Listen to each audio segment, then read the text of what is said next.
Bensound. And my name is James. My name is Jane.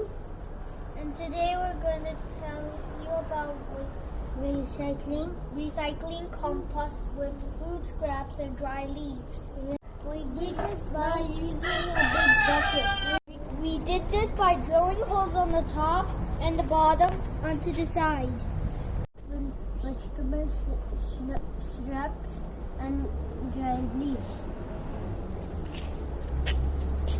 We'll drop the bowl.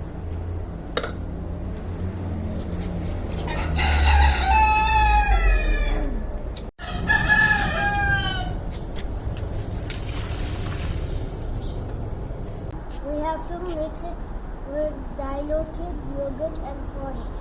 Okay?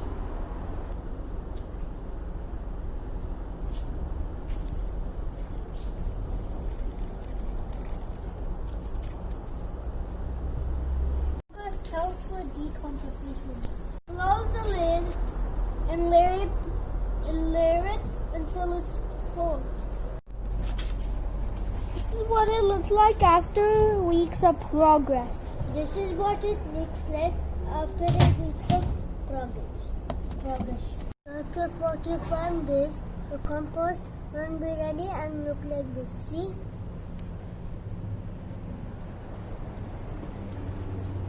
Mix the compost in every few days. No meat or fish products should be put in the compost. This is how you store excess dry leaves and grass. We hope you enjoyed this video and you all do home composting. Contact us if you need more clarification.